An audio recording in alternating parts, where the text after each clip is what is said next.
Megan. Hey, Megan. Hey, everybody. Let's go. We're gonna read some Hunger Games today. TikTok notifications are back. That is shocking but thrilling news. I'm shocked and thrilled all at the same time. Because I could not have predicted that to happen. Both littles are happy today. We'd love to hear it. We'd love that.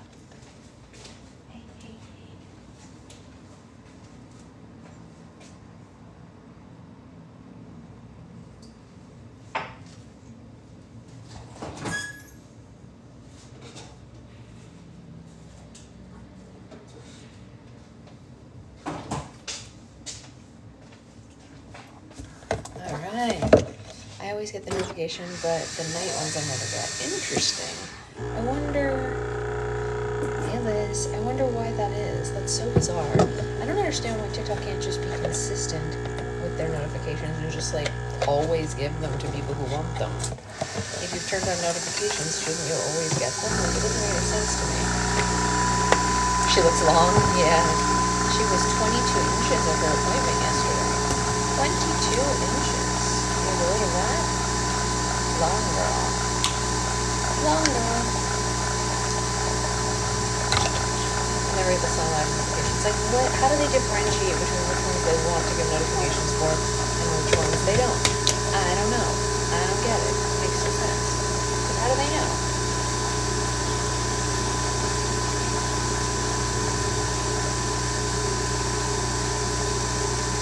How do they know? What's that saying for? What saying? What's what saying for? I don't know. But I do know that I need coffee. Really nice people. I never get any notifications. This one she was way longer. Yeah, no, she's videography ever interview. Oh, it's just a quote from the Hunger Games. Since we're reading Hunger Games, I figured I'd put that in there just to be funny. She was born 19 inches, though. Where's her other leg? Right here.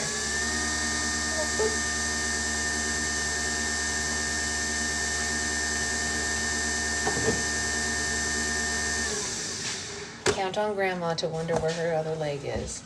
She has 2 legs.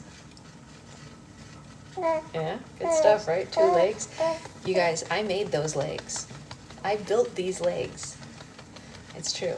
I did that. I made these legs, both of them. You have a baby? You know what that always makes me think of when you say that? How many of you have seen Sweet Home Alabama? It's one of my favorite movies of all time, literally. And one of my favorite lines from Sweet Home Alabama is when Reese Witherspoon's character goes and sees like an old high school friend at like a local hangout. And she's like, oh my God, look at you. You look so good. The friend says to Reese Witherspoon. And Reese Witherspoon goes, look at you. You have a baby in a bar. I can quote every line too. It's like one of my favorite movies of all time. Hey, Isabella. I absolutely adore it. It's so funny. You have a baby in a bar.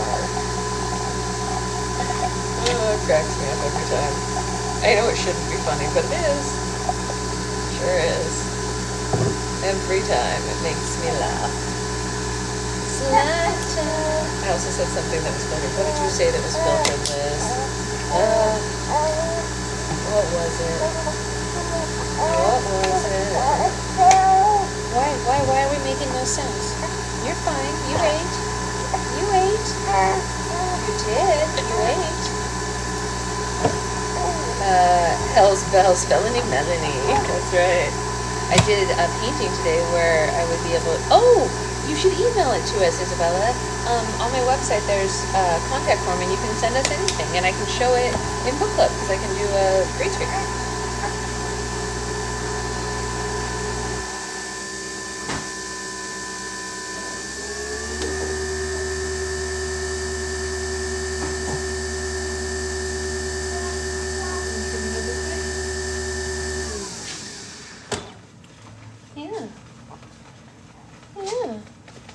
Let's bounce a little. I'll send it so everyone can see. I would love that. I would love for everyone to see. I'll be able to get it tomorrow. I won't be able to get it today. Becca's ignoring you. No way. I couldn't believe that for a second. Maybe she just doesn't like the Hunger Games, which is shocking news. I love the things your mom comes in and says. I know, ridiculous. Did she say something else while I was walked away? No, she didn't say anything else. Just the leg thing. But she does have 2 legs. She's like 2 minutes from me. Oh, that's exciting. Go and go hang out. 2 minutes from you. But don't worry, Mom. Baby has 2 legs. 2 legs, 2 arms, 2 ears, 2 eyes, 1 nose. 1 nose. Sorry. Those are what we call her on the edge giggles. She does laugh, but that wasn't really her regular laugh. Why would you want to marry me anyway? So I can kiss you anytime I want? That's right. Well, hell's bells. It's Felony Melanie. It's true. It's such a great... No, I would never let her leg be twisted. No, no, no. No, no, no. I wouldn't do that to my baby. I would drink more coffee, though. That I would do. Good morning.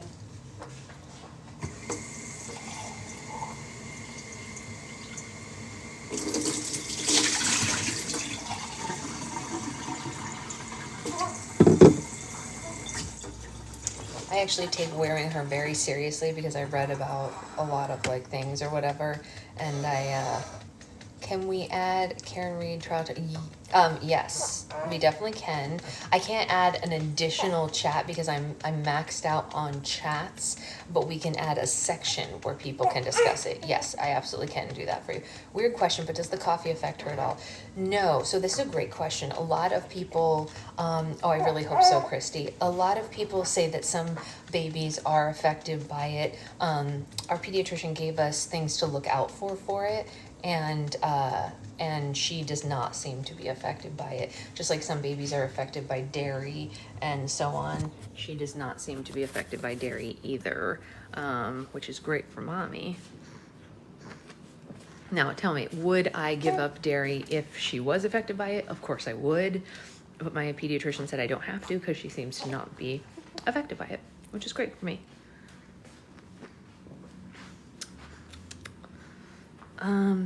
Okay, let's sit down. Okay, let's do this. Let's put this on the tripod. There we go. Does anyone have a coffee recommendation for someone who can't stand the taste? For someone who can't stand the taste of coffee, I mean, I guess you just have to like flavor it up, right? Is that like what we're talking about here? Roxy has a recommendation. Good, because I like coffee, so I'd be a bad. Mom says real cream. Mom likes to put real cream in her coffee because she is allergic to milk. I don't know if that changes the taste though, does it? I put cream in my coffee, but I like the taste, so. Are you ready for your first read of the Hunger Games?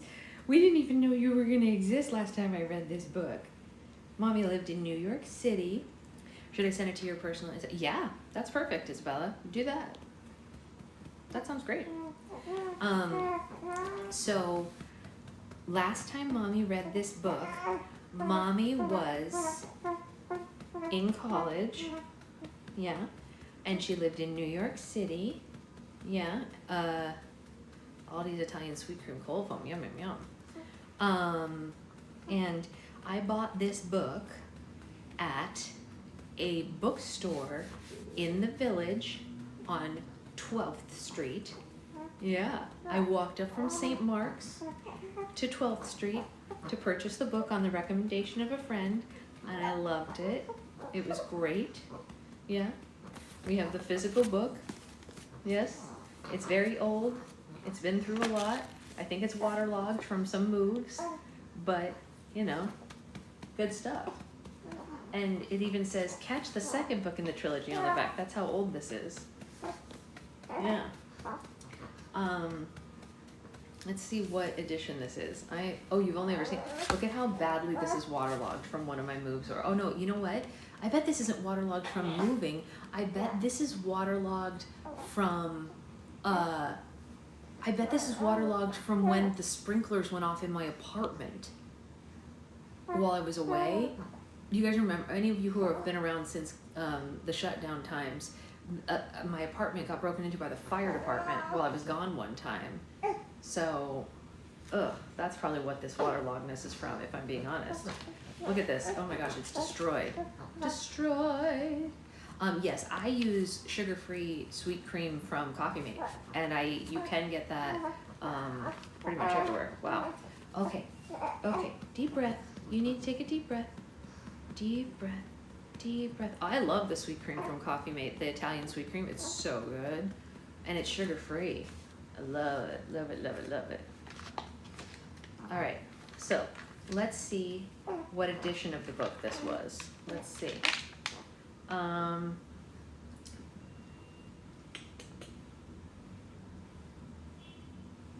I guess it doesn't say. This was originally published in 2008. All rights reserved, blah, blah, blah. Yeah, I don't know. It doesn't say. Oh man, those crackly pages from the waterlogging. Okay, are you okay? Do you want to go in your bouncer? You want to go in your bouncer? Would that be fun for you? I'll give it a try. I need an alternative to Rock Stars. What's Rock Stars? Is that like an energy drink or something? Okay. You want to be a bouncy, bouncy baby? You want to be a bouncy, bouncy baby? Yeah? Would that be better? Oh yeah, you're a happy girl. You look out the window now. Okay. All right. So oh my goodness, she's much happier now. She's just looking out the window, happy as a clam. Are you ready to read The Hunger Games, sweet girl? Okay, we're gonna start. I also have not seen the movies since they came out, so forgive me if I don't get the voices similar to theirs. I'm just gonna do whatever voice pops into my head, but we'll just go with it. Chapter 1. When I wake up, the other side of the bed is cold. My fingers stretched out, seeking Prim's warmth, but only finding the rough canvas cover of the mattress. She must have had bad dreams and climbed in with our mother. Of course she did. This is the day of the reaping. I prop myself up on one elbow, and there's enough light in the bedroom to see them. My little sister Prim curled up on her side, cocooned in my mother's body, their cheeks pressed together. In my sleep, my mother looks younger, still worn, but not so beaten down. Prim's face is as fresh as a raindrop, as lovely as the primrose for which she was named. My mother was very beautiful once too, or so they tell me. Sitting at Prim's knees guarding her is the world's ugliest cat. Mashed in nose, half of one ear missing, eye color of rotting squash. Prim named him Buttercup, insisting that his muddy yellow coat matched the bright flower. He hates me, or at least he distrusts me. Even though it was years ago, I still think he remembers when I tried to drown him in a bucket when Prim brought him home. Scrawny kitten, belly swollen with worms and crawling with fleas. The last thing I needed was another mouth to feed, but Prim begged so hard, cried even. I had to let him stay. It turned out okay. My mother got rid of the vermin, and he's a born mouser. He even catches the occasional rat. Sometimes when I clean a kill, I feed Buttercup the entrails. He stopped hissing at me. Entrails, no hissing. This is the closest we will ever come to love. I swing my legs off the bed and slide into my hunting boots. Supple leather has molded to my feet. I pull on my trousers, a shirt, tuck in my long braid into a cap, and grab my forage bag. On the table, under a wooden bowl to protect it from hungry rats and cats alike, sits a little goat cheese wrapped in basil leaves, Prim's gift to me on reaping day. I put the cheese carefully in my pocket, and I slip outside. Our part of District 12, nicknamed the Seam, is usually crawling with coal miners heading out to the morning shifts at this hour. Men and women with hunched shoulders, swollen knuckles, many of who have long since stopped trying to scrub the coal dust out of their broken nails, the lines of their sunken face. But today, the black cinder streets, bless you, are empty. Bless you again. Shutters on the squat gray houses are closed. The reaping isn't until 2. Might as well sleep in, if you can. Our house is almost at the edge of the Seam. I only have to pass a few gates to reach the scruffy field called the meadow. Separating the meadow from the woods, in fact, enclosing all of District 12, is a high chain link fence topped with barbed wire loops. In theory, it's supposed to be electrified 24 hours a day as a deterrent to predators that live in the woods. A pack of wild dogs, lone cougars, bears, those things used to threaten our streets. But since we're lucky to get 2 or 3 hours of electricity in the evenings, it's usually safe to touch it. Even so, I always take a moment to listen carefully for the hum that means the fence is live. Right now, it's silent as a stone. Concealed by a clump of bushes, I flatten out on my belly and slide under the 2-foot stretch that's been loose for years. There are several other weak spots in the fence, but this one is so close to home, I always enter for the woods here. As soon as I'm in the trees, I retrieve a bow and sheath of arrows from a hollow log. Electrified or not, the fence has been successful at keeping flesh eaters out of District 12. Inside the woods, they roam freely, and there are added concerns like venomous snakes, rabid animals, and there are no paths to follow. But there's also food if you know how to find it.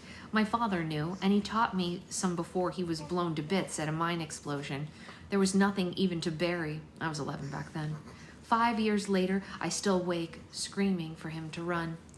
Even though trespassing in the woods is illegal and poaching carries the severest of penalties, more people would risk it if they had weapons. Most are just not bold enough to venture out with just a knife. My bow's a rarity, crafted by my father along with a few others that I keep well hidden in the woods, carefully wrapped in waterproof covers. My father could have made good money selling them, but if the officials found out, he would have been publicly executed for inciting a rebellion. I completely agree, Liz.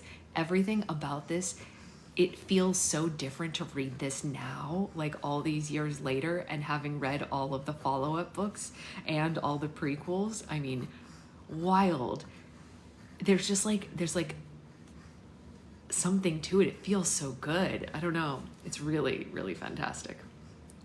Most of the peacekeepers turn a blind eye to the few of us who hunt because they're as hungry for fresh meat as anybody else. In fact, they're among our best customers. But the idea that someone might be arming the seam, well, that would never have been allowed.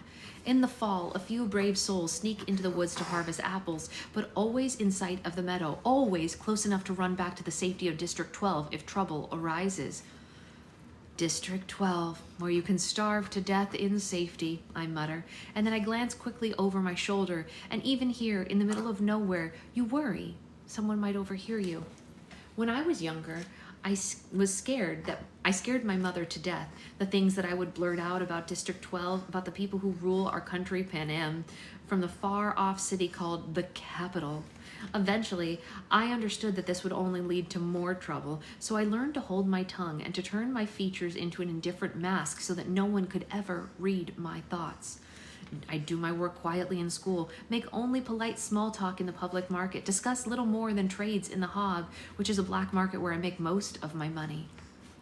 Even at home, where I am less pleasant, I avoid discussing tricky topics like the reaping or food shortages or the Hunger Games. Prim might begin to repeat my words, and then where would we be? I never did a reread watch, but I was going for the new book. And it's really, I've never done a reread either. This is my first reread of the series. Am I the one who missed the Hunger Games kick? Well, I think maybe you'll like it if you, give it a listen here, and then see. Yeah. In the woods waits the only person with whom I can be myself, Gale. I can feel the muscles in my face relaxing, my pace quickening as I climb the hills to our place, a rock ledge overlooking the valley. A thicket of berry bushes protects it from unwanted eyes. The sight of him waiting there brings on a smile. Gil says I never smile, except in the woods. I think all of you who have only ever seen the movies will really like the books. I think you should definitely give it a go. I love the books. I love the movies too, to be honest. You know what? I have to say really quickly before I continue, I have said this before and I will say it again. I think that the Hunger Games franchise is one of the best book to movie adaptations that exists. And I stand on that. Yeah, I do. Hey, Catnip, says Gale. My real name is Katniss, but when I first told him, I barely had whispered it, so he thought I said catnip. And then when this crazy lynx started following me around in the woods looking for handouts, it became his official nickname for me. I finally had to kill the lynx because he scared off the game. I almost regretted it because he really wasn't bad company, but I did get a decent price for his pelt. Look what I shot. Gale holds up a loaf of bread with an arrow stuck in it, and I laugh. It's real bakery bread, not flat, not dense loaves we make from our grain rations. I take it in my hands and pull out the arrow and hold the puncture in the crust to my nose, inhaling the fragrance that makes my mouth flood with saliva. Fine bread like this for a special occasion. Oh, yeah, Jen, I actually posted about it on the on the chat. The reason I had to stop the other ones is because of a very high level of trigger warning. So we went to this because Becca did some recon for me, and she, without giving me any spoilers, let me know that it would not be able to be read on TikTok. So I was like, got it, understood. There was too much injury, if you will, coming, apparently. Oh no, Liz, both of you, she was texting me separately as well. Liz, you were telling me about the other book, but she was texting me because she watched a review on YouTube of this book, and she said that there is quite a bit of bodily harm coming up in this one. And then the reason we didn't put the other one on here is because Liz correctly pointed out that about Haunted House. Yes, that's correct. And then Liz pointed out that we cannot read the other one on here for very similar reasons. That doesn't mean that everyone shouldn't read it for themselves if they still want to, but it will not work here on TikTok because there is a high level of essay involving younger people and things like that. Yeah, no, Liz, I know. Okay, look, Liz, you and Becca may be the same person, but I can tell the difference. But it was two different books that we were talking about. Yeah. It's still warm, I say. He must have been at the bakery at the crack of dawn to trade for this. What did this cost you? Just a squirrel. Think the old man was feeling sentimental this morning, Gail said. He even wished me luck. Well, we all feel a little closer today, don't we? I say, not even bothering to roll my eyes. Prim left us cheese. I pull it out. His expression brightens at the treat. Thank you, Prim. We're gonna have a real feast. Suddenly, he falls into a capital accent as he mimics Effie Trinket, the maniacally upbeat woman who arrives once a year to read out the names for the reaping. I almost forgot. Happy Hunger Games, he plucks. Oh my gosh, I can't turn the page because it's waterlogged. He plucks a few blackberries from the bushes around us. And may the odds be. And he tosses a berry in a high arc toward me. I catch it in my mouth and break the delicate skin with my teeth. The tart sweetness explodes on my tongue. Ever in your favor. I finish with equal verve. We have to joke about it because the alternative is to be scared out of your wits. How amazing is that? That's the first time that we heard this phrase. We're like 8 pages into this book. I'm on page 8, and that is the first time we hear, and may the odds be ever in your favor. I finish with equal verve, and we have to joke about it because the alternative is to be scared out of your wits. Besides, the capital accent is so affected that almost anything sounds funny in it. I watch as Gale pulls out his knife and slices the bread. He could be my brother. Straight black hair, olive skin. We all have the same gray eyes, but we're not related. I mean, at least not closely. Most of the families who work in the mines resemble one another. That's why my mother and Prim, with their light hair and blue eyes, always look out of place. They are out of place. My mother's parents were part of a small merchant class that caters to the officials, peacekeepers, and the occasional seam customer. They ran the apothecary, why can't I speak? They ran the apothecary shop in the nicer parts of District 12. Since almost no one can afford doctors, apothecaries are our healers. I also love Effie. My father got to know my mother because on his hunts he would sometimes collect medicinal herbs and sell them to her shop to be brewed into remedies. She must have really loved him to leave her home for the scene. I try to remember that when all I can see is the woman who sat by, blank and unreachable, while her children turned to skin and bones. I try to forgive her for my father's sake, but to be honest, I'm not the forgiving type. Gail spreads the bread slices with soft goat cheese, carefully placing a basil leaf on each one, while I strip the bushes of their berries. We settle back into a nook in the rocks. From this place, we're invisible, but we have a clear view of the valley, which seems teeming with summer life. Greens to gather, roots to dig, fish iridescent in the sunlight. The day is glorious, with a blue sky and a soft breeze. The food's wonderful, with the cheese seeping into the warm bread and the berries bursting in our mouth. Everything would be perfect if this was a real holiday, if all the day off meant was roaming the mountains with Gale, hunting for tonight's supper, but instead, we have to be standing in the square at 2 o'clock, waiting for the names to be called out. We could do it, you know, Gale says quietly. What? I ask. Leave the district, run off, live in the woods? You and I, we could make it, Gale says. I don't know how to respond to this. The idea is so preposterous. If we didn't have so many kids, he adds me quickly. They're not our kids, of course, but they might as well be. Gail's 2 little brothers and a sister, Prim, and you might as well throw our mothers in there too, because how could they live without us? Who would fill the mouths that are always asking for more? With both of us hunting daily, there are still nights when game has to be swapped for lard or shoelaces or wool. Still nights when we have to go to bed with our stomachs growling. I never want to have kids, I said. I might, if I didn't live here, Gail says. But you do live here, I say, irritated. Forget it, he snaps back. The conversation feels all wrong. Leave? How could I leave Prim, who's the only person in the world that I'm certain that I love? And Gail's so devoted to his family. We can't leave, so why bother talking about it? And even if we did, where would all this stuff about having kids come from? There's never been any romantic thing between Gail and me. When we met, I was a skinny 12-year-old, and although he was only 2 years older, he already looked like a man. It took a long time for us to even become friends, to stop haggling over every trade and to begin to help each other out. Besides, if he wants kids, Gail won't have any trouble finding a wife. He's good looking, he's strong enough to handle the work in the mines, and he can hunt. You can tell by the way the girls whisper about him when he walks by in school that they all want him. It makes me jealous, but not for the reason people might think. A good hunting partner is hard to find. What do you want to do? I ask. We can hunt or fish or gather. Let's fish at the lake. We can leave our poles and gather in the woods and get something nice for tonight, he says. Tonight. After the reaping, everyone's supposed to celebrate, and a lot of people do, out of relief that their children have been spared for yet another year. But at least 2 families will pull their shutters, lock their doors, and try to figure out how they will survive this painful week to come. We'll make out as well. Predators ignore us on a day when it's easier, tasty prey abounds.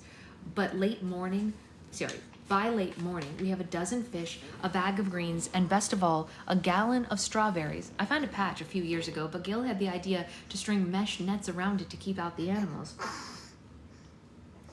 On the way home, we swing by the Hob. The black market operates in an abandoned warehouse that once held coal.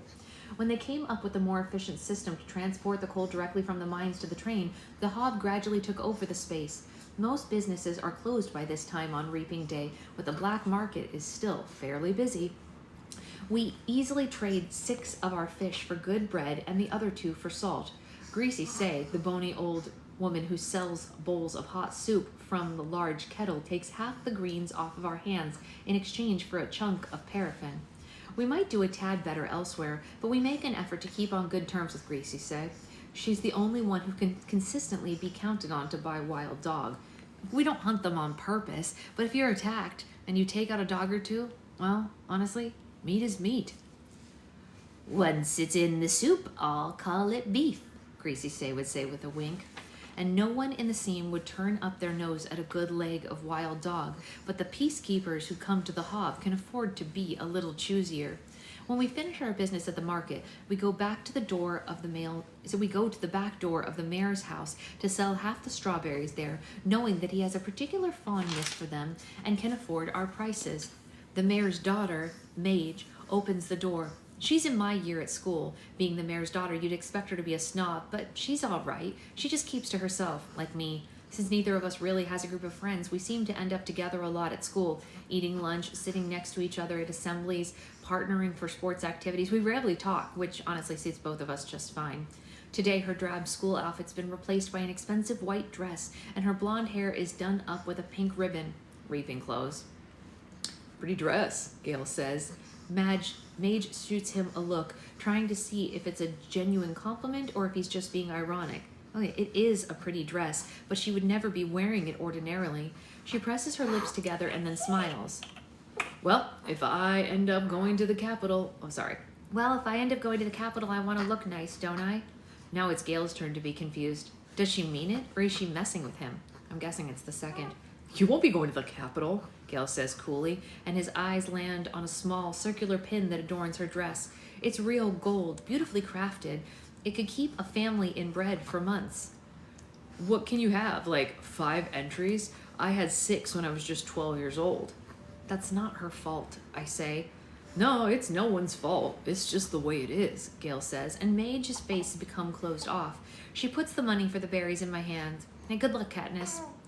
Hey, you too, I say, and the door closes.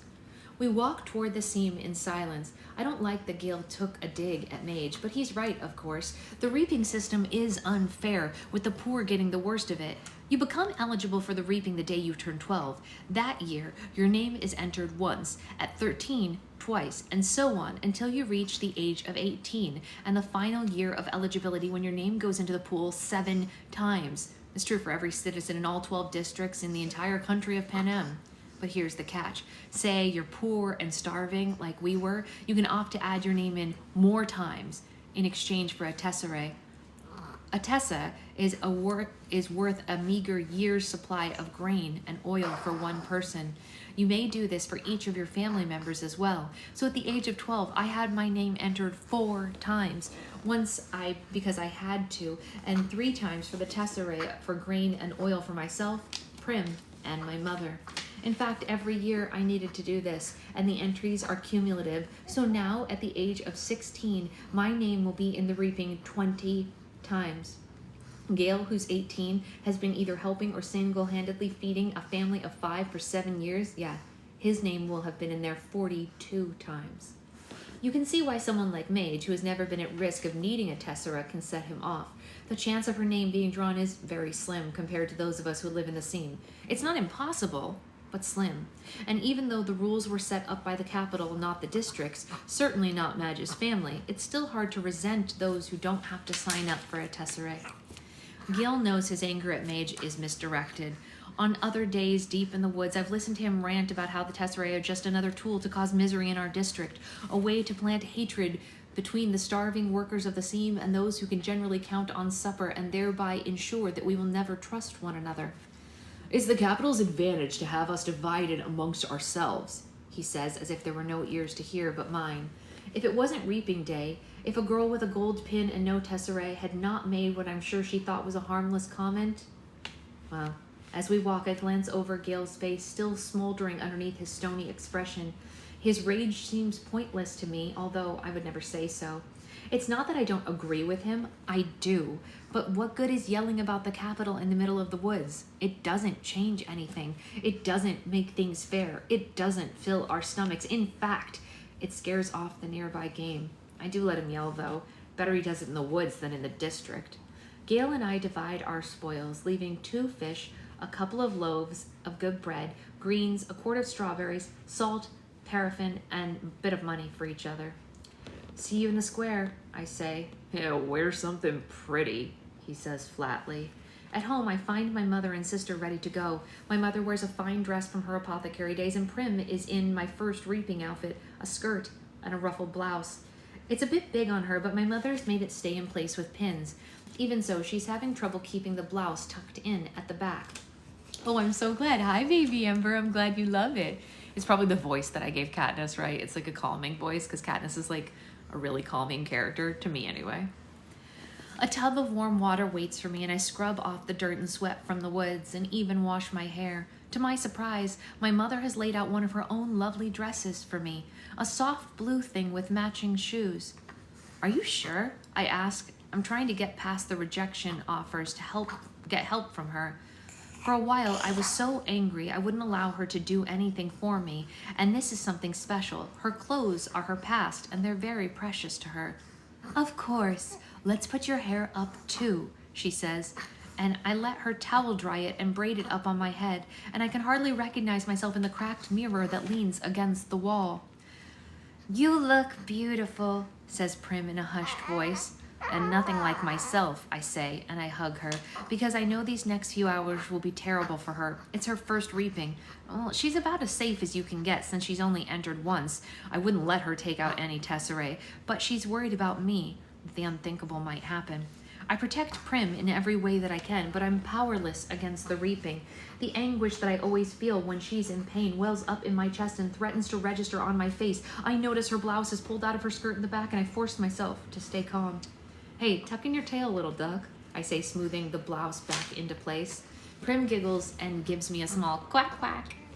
Quack yourself, I say with a light laugh, the kind that only Prim can draw out of me. Come on, let's eat, I say, and I plant a quick kiss on the top of her head. The fish and the greens are already cooking in a stew, but that will be for supper. I know, it's crazy, Naisa. It took me to be reading this back again. It's so crazy, right? Like, to go backwards. Oh. We decided to save the strawberries and the baked bread for this evening's meal to make it special, we say.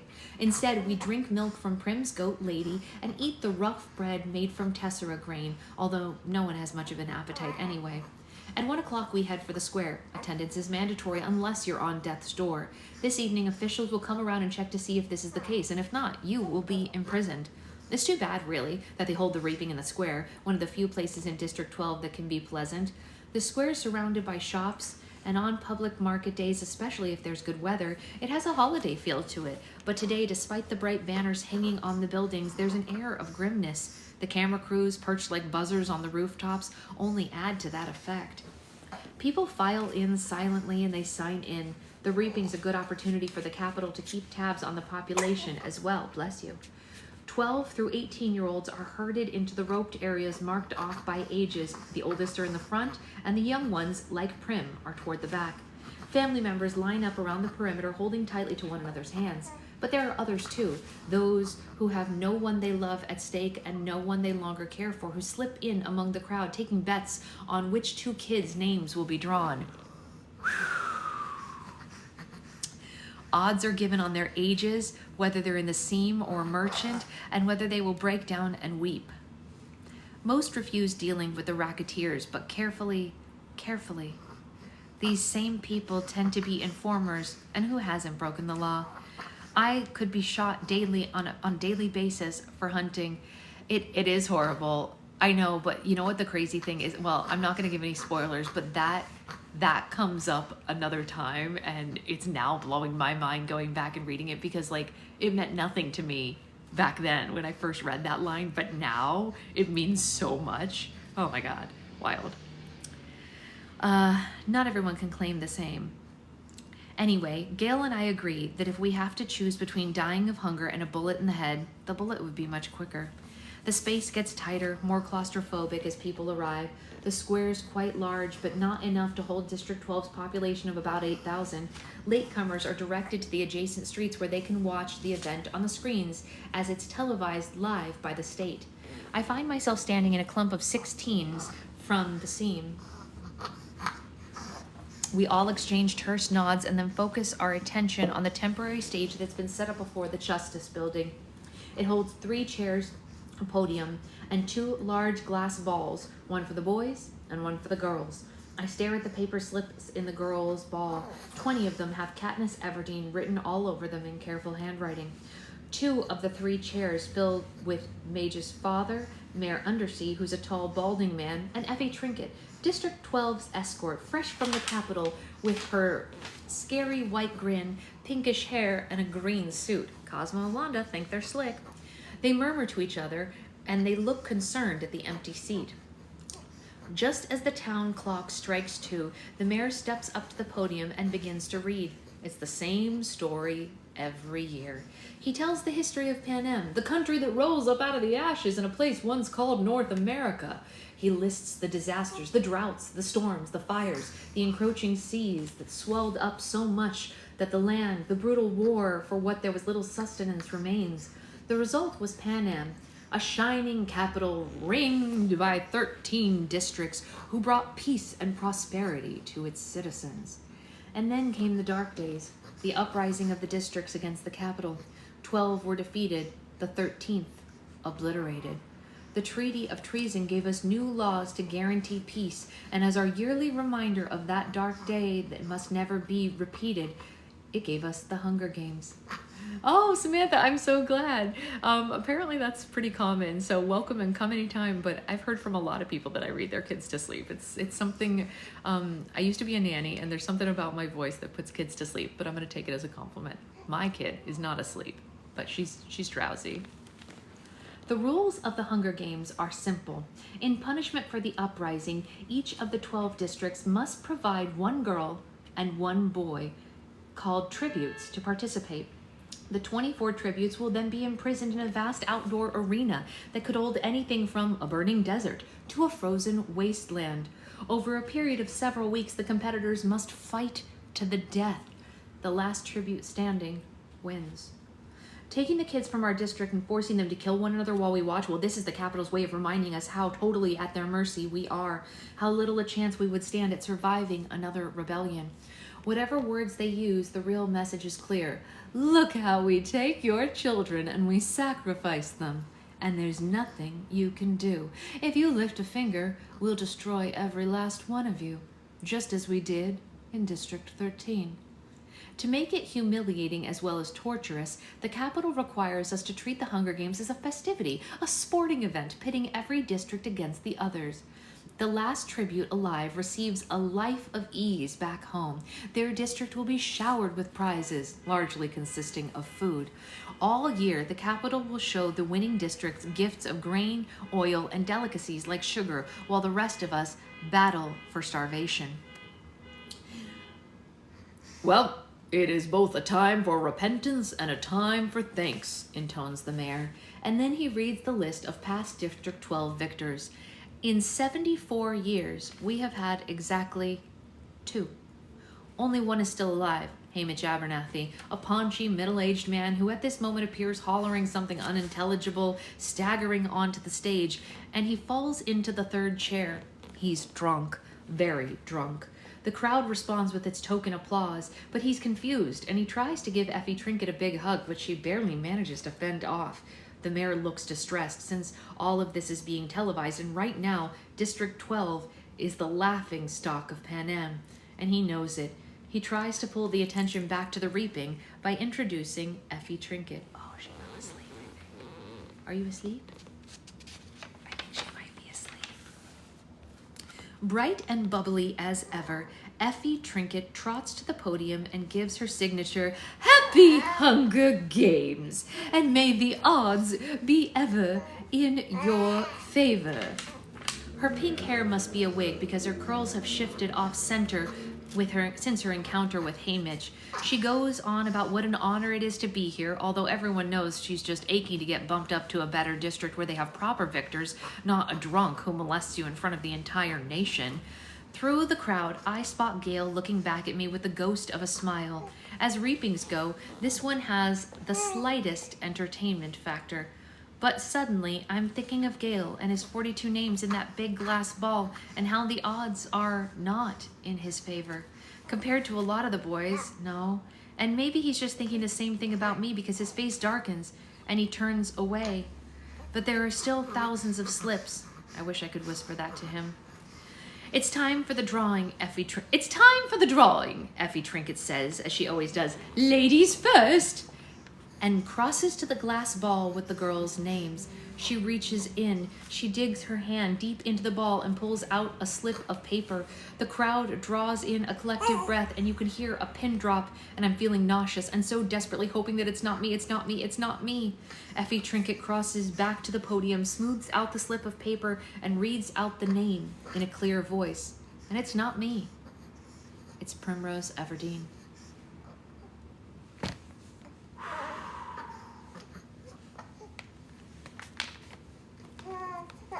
I know. How crazy is that, sweet girl? How crazy is that? I know, it's weird, Liz, to go back now, right? You want to come out? You want to come out of your bouncy? Hi, pretty girl. So, that is the first chapter of the Hunger Games. And what's the matter? You were happy you're in your bouncy. You don't want to be out. Did mommy take you out unnecessarily? Oh, I'm sorry that I did that to you. I'm so sorry, my sweet angel. I took you out of your happy place, huh? But I wanted a huggy. I wanted a hug from my baby. Someone is getting hungry. Oh, yeah. Where the F was, I'm like, oh, I'm glad you like it. I'm glad you like it so far. Yeah. You want to make silly faces with mommy? Ha-boo-boo-boo. Ha-boo-boo-boo. Ha-boo-boo-boo. Oh, no, you want food. Okay. I know, that was crazy, right? Okay, so I'm going to go feed this little nugget. I hope you all... You're not hungry, are you? I hope you all Yeah, it does. When are we reading again? We read every morning, Megan, at this time, except for Sundays. Sunday is the only day I take off from doing this. So we read every morning. And if you miss any days, anyone who's new here, I always upload them to my YouTube afterwards, so anyone who misses it can hear it read aloud. Because some people, it's not that you can't get the Hunger Games everywhere, but some people just like the way I read. So if it does put your child to sleep, feel free to grab it on YouTube. Yeah. It did not put my child to sleep, as you can see. Okay, I'm gonna go feed this nugget because it did not put her to sleep. I'll see you guys tomorrow.